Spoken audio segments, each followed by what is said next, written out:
embodies what young African Americans went through in the 80s and 90s and 2000. You know what I'm saying? The duffel bag coming out the house, just trying to get that money, man. You know what I mean? So I come from that generation, man, of just being in the streets and being a young knucklehead.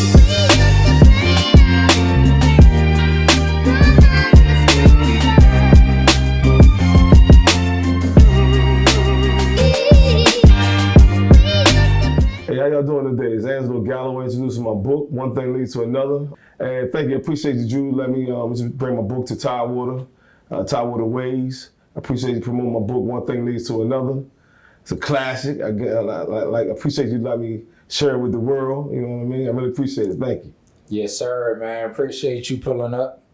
Yep. So, yeah, we're here today with the author of the titled book, One Thing Leads to Another. All right. Mr. Angelo Galloway. Yes, sir. Yeah. So, yeah, before we begin, let's just really kind of get into who you are and where you're from so the people can know you. Okay. My name is Angelo Galloway. I come from Cape Charles, Virginia. That's on the lower part of the peninsula, Eastern Shore of Virginia. Little small town, little small tourist town now. It's thriving right now, Totally different from when I grew up, but it's definitely on the come up. Right, dope. Okay. So I guess first and foremost, what is your why in terms of writing the book and how you decided to, get into the author lane? When I first wrote the book, I came with the idea with the book, to be honest, I just got finished doing maybe like an 8-9 month bid in the joint. Just getting out of jail, just wanted to do something different. So I came with the concept of writing a book, and it just transformed it was amazing to see it transform from a thought in your mind to putting it down on paper to putting it down on a laptop, and then coming up with this concept right here, man. Like when I opened the box, man, it was just like, wow, you know what I'm saying? It was like art, you know what I'm saying? It was like I felt like probably like what Picasso felt like, or maybe a rap artist or R&B artist, just to see that the fruits of their labor just coming to fruition. You know what I mean? To just to put your concept and your thoughts into one idea and build off of that and then come up with this, man. It was just, to be honest, man, I appreciate the artwork and everything that come with it, man. I designed everything about the book, the coloring, the picture, the format, and everything, man, just off the imagination, you know what I mean? And when it come to it, man, it's when I sell a book hand to hand, right? And it's almost like art, you know what I mean? It's like it takes on a more meaning thing, you know what I mean? When I look at it, like it embodies what young African Americans went through in the 80s and 90s and 2000. You know what I'm saying? The duffel bag coming out the house, just trying to get that money, man. You know what I mean? So I come from that generation, man, of just being in the streets and being a young knucklehead, just thinking what I was doing was right when all I was trying to create, havoc on my community. You know what I mean? So, but anyway, this right here, this whole image of me just coming out with the duffel bag, man, it's almost like an image like Malcolm X sitting by the window with the AK-47. This is the image of young African American men just hitting that highway, you know what I mean? Yeah. You know what I mean? I'm gonna be all over the place too, man. When I think of that too, man, I think about back in the day when the miners used to go to California looking for gold, you know what I mean? People leave Kansas, Virginia, all throughout Oklahoma, Arizona, going to look for that gold, man, and which embodies the souls of African American men in the 80s and 90s and 2000s, just trying to make a better way for themselves. Yeah. And then like those cowboys that went out west, a lot of them didn't come back. A lot of us young African Americans men, we went out and didn't come back. You know what I mean? So the struggle's real, man. You know what I mean? So I try to embody that into this book. Okay. Yeah. Definitely very raw and uncut. Yeah. Very controversial, I would say, and brass. So, just as you described about the book cover in your book, you cover everything from love, racism, education, interracial dating, religion, many of the topics, and I can go on and go on. So, to be your first book, definitely a page turner. You gotta read, one page at a time to keep going. So it's like it's titled "One Thing Leads to Another." Why'd you give the book that title? What's the importance of that? One thing leads to another. It's just like life. You know what I mean? You just one day you might just pretty much one thing leads to another, man. Just the subject content. Like what I do is when I started writing the book, man, I started out, I was really heavy into doing what I was doing, you know what I mean, in the streets. I don't really want to glorify that, but I was heavy into the streets, man. So I'm writing it. The first chapter in here is like 30 pages, but I'm writing, I'm knee deep in the streets. I'm like, well, I didn't say knee deep, I'm heavy in the streets. I didn't say knee because I was falling more into it than that. But anyway, I look up and I'm like 60 pages. I'm like, yo, I gotta cut this out. I gotta cut it short. Unless I get indicted if they find this laptop. So anyway, instead of basically certain of the things that I cut back on the things I was into. I just did like a flashback into developing on how I ended up in the situation that I was in. You know what I mean? So, and from that, it was like I took the concept of one thing leads to another. So I took it from me being in the streets, and then I did a flashback of me moving from Philadelphia, Pennsylvania to Cape Charles, Virginia, a little small town, like I said, over 13 in Virginia. So that's what it pretty much took me at, and then I just moved the storyline forward, you know what I mean? Okay. Yeah. Dope. So, speaking of moving that storyline forward, it's thoroughly entertaining.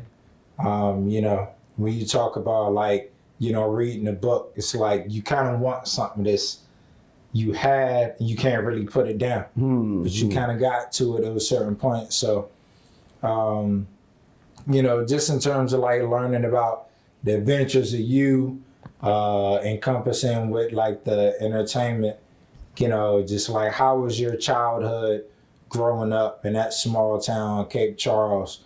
And without exposing too much about the book, could you tell the listeners, a little bit more about Cape Charles as well? Okay. Cape Charles is vastly different now, man. It's a tourist town, man. In the last 12, 13 years, man, it's really populated, became populated. The real estate market is really booming over there. Houses went pretty much from 50, 60,000 down there, now going for 300, 400, 700,000.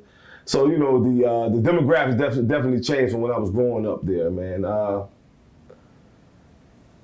take the book really from the book. I tell the story, man, pretty much from the genre, the ages from 1970s to the 80s to the 90s. So really, I talk about come out of time after integration. You know what I mean? America was kind of different. So I read a lot of books as far as Timeline, the autobiography of Malcolm X, Makes You Want to Holler, Days and Grace, and they tell their stories from the 60s, 70s, up to the 80s and the 90s. So I wanted to pick up from Generation X and talk about my story on how the movement was after the civil rights movement. You know what I mean? So I say all that. My town was kind of racially divided. It's a 7-block town. The first main streets were mostly populated by whites. The last 2 blocks of the town, because it's in the square, and that's heavily populated by blacks. And then it was coming out of the civil rights movement, so you had a few black businesses that were still back there in Cape Charles. So pretty much I write about growing up and interacting with older whites that didn't have any problem calling you nigger or calling you out your name or harassing you in the stores and, stuff. Whereas, black kids fought white kids and they've learned to hate blacks or to just say things to blacks and feel freely in mistreating us. So, and it's pretty much, my book is pretty much a pushback on what do you do when you come confronted with racism, you know what I mean? Because we all, as being African American, we all come up to a time where we face racism. So therefore we all fight it a different way. Some people choose to ignore it.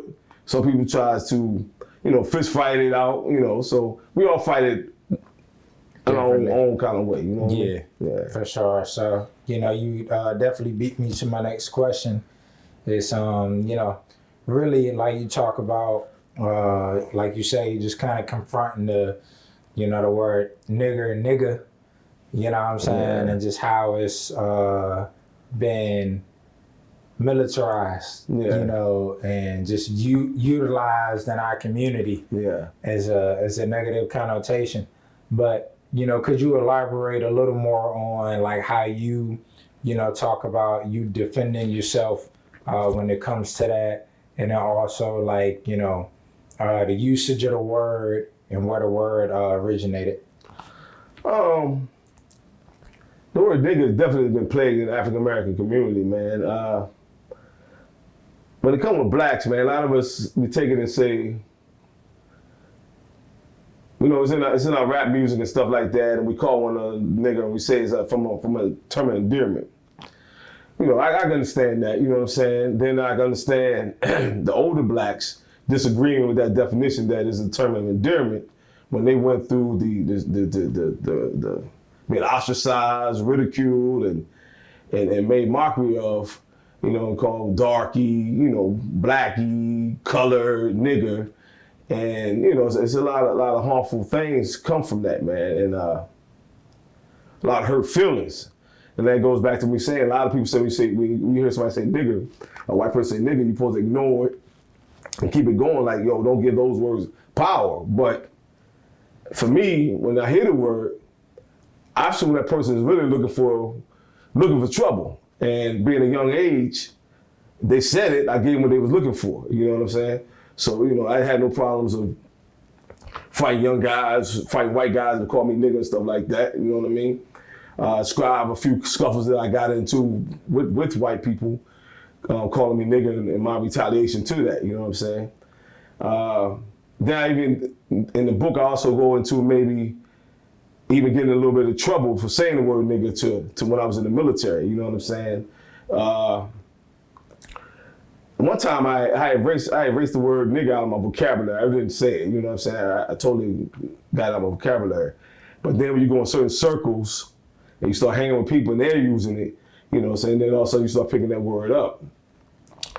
So I try not to use it, man. You know what I'm saying? So I definitely try to come up with other words, and I try to tell my children not to try to avoid using that word as well. But we're a product of our environment, man. You know what I mean? So a lot of times we pick up slang terms and stuff like that to convey our point. So sometimes the word nigger is justified and used, and sometimes it's it's something that we use amongst each other. So I really try not to, like I said, I try not to use the word. You know what I'm saying? But yeah, so I guess with our status now and, the state that we live in, America, and just like, do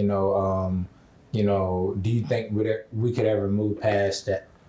A few years ago, the NAACP, they tried to like get rid of the word or burn the word or something like that, and went through some type of ceremony to get rid of the word nigga. But I'm like, this kind of like, it's kind of fictional or kind of, to be honest, kind of childish to even think that we erase the word. Yeah. I think that word, personally, I think the word probably you probably have to start in the prisons.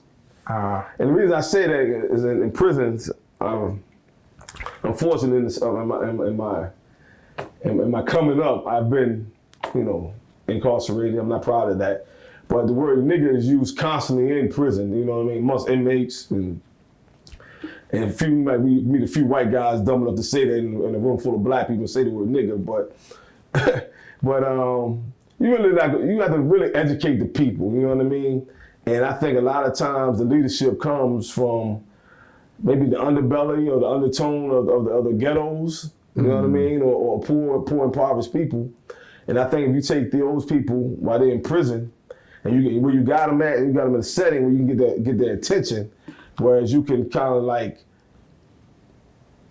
educate them on the harmful words, or maybe pretty much I want to say like reprogram them, you know what I'm saying, get them other uses of words instead of saying the word nigger. But it's gonna be hard, man, but I think you really pretty much got to deal with the aggressive types in prison. And man, you know what? I kind of like, as I'm talking about this, if you really think about it, a lot of things they do in prison first, and then they put them out in society. You know what I'm saying? As far as in regards to like cashless society, cashless money, right? In prisons, you know, they had the IDs and they use them for credit cards instead of having money. So boom, what the government does, they put the ID or put the credit card on the ID, and they use the ID to make purchases from the commissary. And then when you get those small group of people able to adapt to using credit cards or debit cards and stuff like that, then you can use the masses. So the little things they do in prison Kind of like a test market. Yeah, pretty much. That's what I'm saying. Test market in prison, and then you put it amongst the masses. So I think if you was really trying to deprogram somebody, you would have to do it within the prisons. You know what I mean? Yeah. And then also in your book, you said that you got disciplined for calling somebody a nigga. Oh yeah. Many guys. Be honest, you got a lot of cheese eaters in the army, right? I mean, in most jobs you have cheese eaters. So there's one guy, he was like a cheese eater.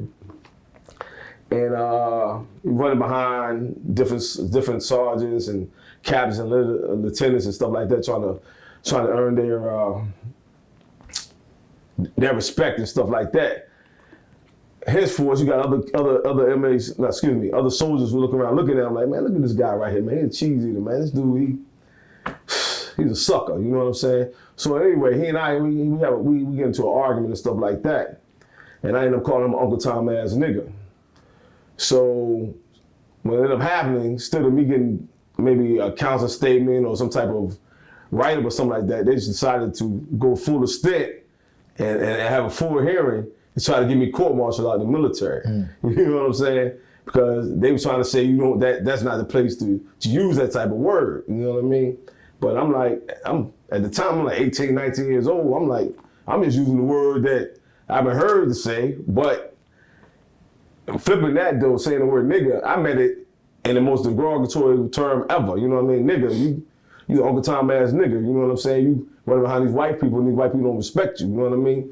So you got to have some balls about yourself and stand up for what's right instead of you following the lead of your oppressors. But when you can't really talk like that in the military, you know what I'm saying? For talking about calling white people oppressors and stuff like that. But at that time, words were exchanged, it got heated, and I said that, and those people understood the word Uncle Tom ass nigga. They took it to a whole nother level. What happened was the battalion commander, he was black.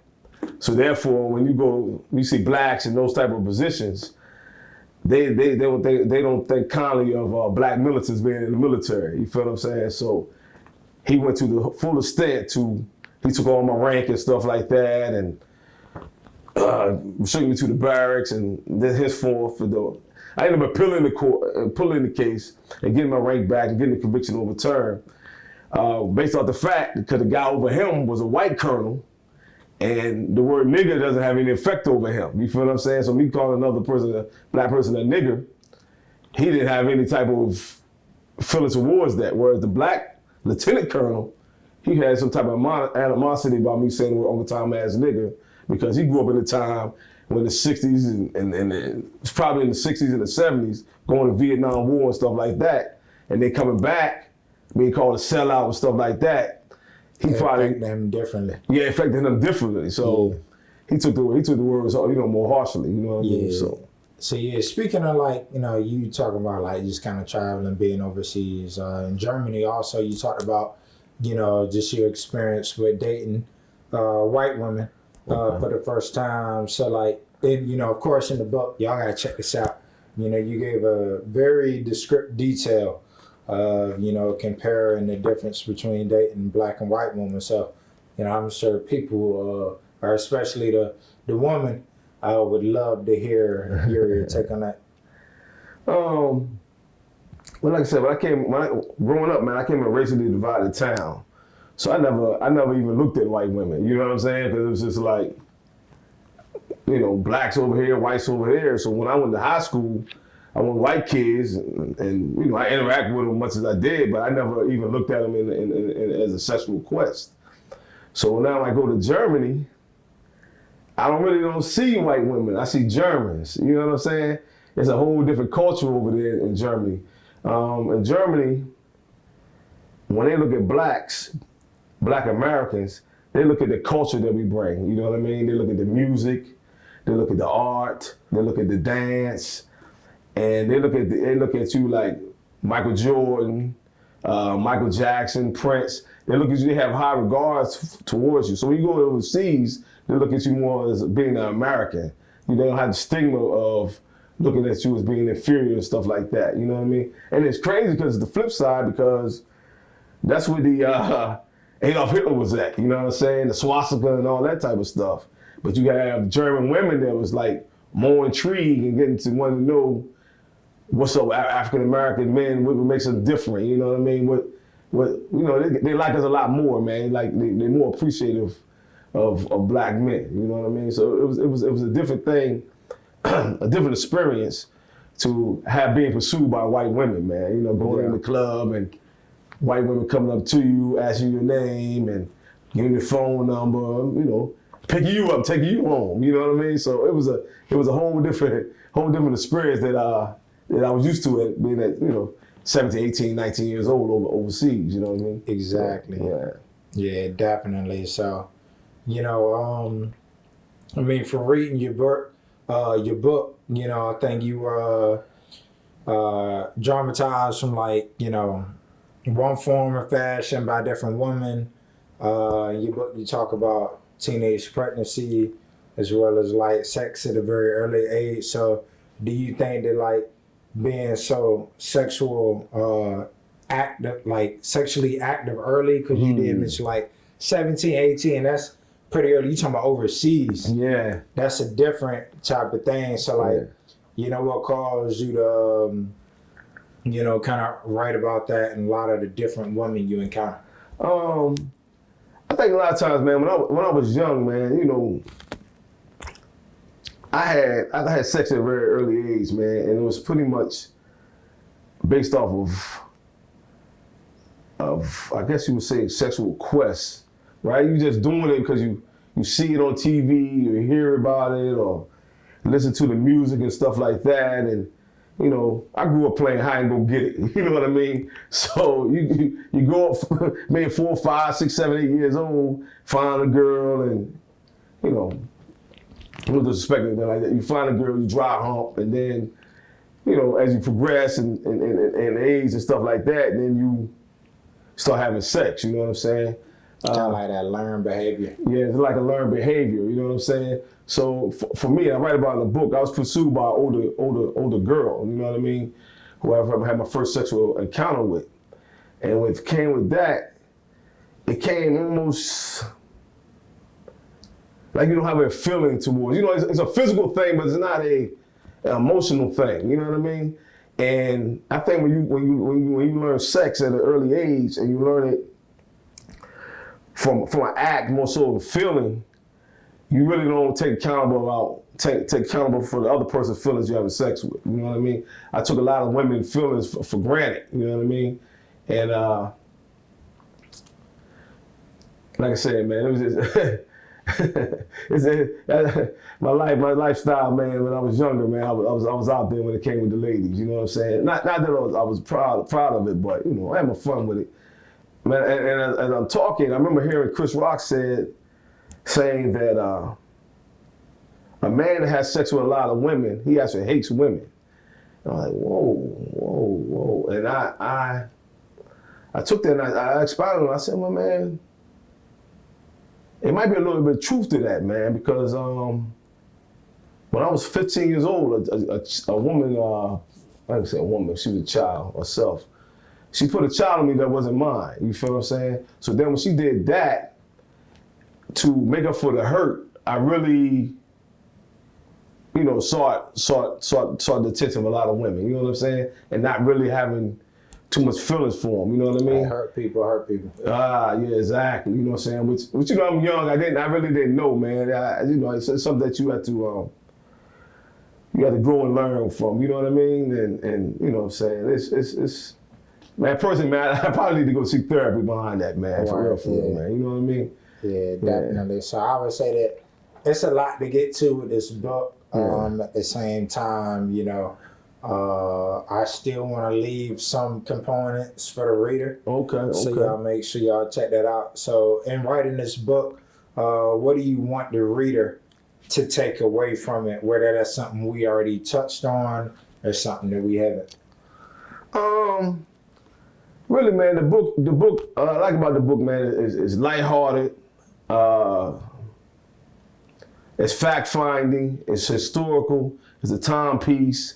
Different people I talk to, I get different reactions. You know what I mean? I spoke with a 70-year-old woman before, and she's like, "Oh, the book seems so angry. I'm waiting for you to get over your anger." Then I met a few other ladies said, "Oh man, I laughed throughout the whole book. That book was funny."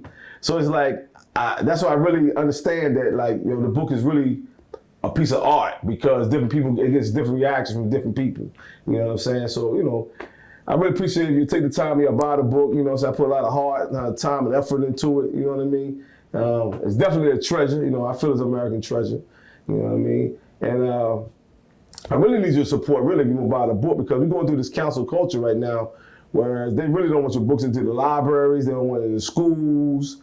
They really want to do with everything. DeSantis, he's running for president this year, 2023. I'm just saying that just in case 20 years from now somebody see this videotape. Anyway, he's trying to do things as far as pretty much dumb down the accomplishments of African Americans in America. You know what I mean? Whereas in this book here, I touch on historical content, what was going on in the 70s, 80s, and 90s. I even talk about things that was happening in the 40s and 50s. I mentioned icons like Malcolm X, Martin Luther King. I mentioned the Black Panther Party, Louis Farrakhan, different icons throughout the African American history, man. So it's definitely American treasure, man. So, you know, get a chance, you know, it's better than the price of a movie ticket, you know what I mean? You can put it down, read it, put it down, pass it, you know what I'm saying? The good thing about it, I like about the book, you can pick it up anywhere and read from it and be like, oh, okay, yeah, I'm gonna check this out. And that's what most people do. So I appreciate y'all, you know, pick up the book. You can buy it off Amazon. I'm trying to get a distribution deal with different distribution companies, but unfortunately, when I send the book to the distributing companies, they tell me they give me rejections, and I think because of the contents of the book. So that's another sign of it being blackballed. You know what I mean? Just like books, they're trying to blackball the autobiography of Malcolm X. You know what I'm saying? They're trying to take books like Man Child in the Promised Land by Claude Brown. Books like The Invisible Man, they try to take those books away from libraries and stop from being taught in school and out of college down in Florida. So, you know, I'm going with that little bit of hiccup. So, you know, I appreciate if you take the book and buy it off of Amazon. I'm in the process of getting my website together. It's under construction, but it's Jarvis Publishing. You can go in there now and check out a few pictures. I'm also going to post this interview on the website. So, you know, I'm steady moving with this thing here, man. Dope. Yeah. So yeah, where can they find you on social media? You can find me on Instagram, Angelo Galloway 70 or Angelo Galloway 320 on Instagram, or you can find me on Facebook, Angelo Galloway. You know what I mean? And just hit me up, man. You know what I mean? I really appreciate your support. I really need your support. Thank you. Dope. Yeah. Right. So appreciate you pulling up. All right. Hey, I appreciate Tower of the Waves, man. Yeah. I mean, you doing an awesome job, man. I like your swag, man. You got the swag goo. I like that, man. You know what I'm saying? Yeah, you do an awesome job. I appreciate your professionalism, man. And man, I appreciate you affording me the opportunity, man, to speak to the world, man. Yeah, this ain't gonna be our last time sitting down, so you know we can get it in. You know, y'all go check that out. One thing always leads to another. Let's get it. All right, peace. And we out.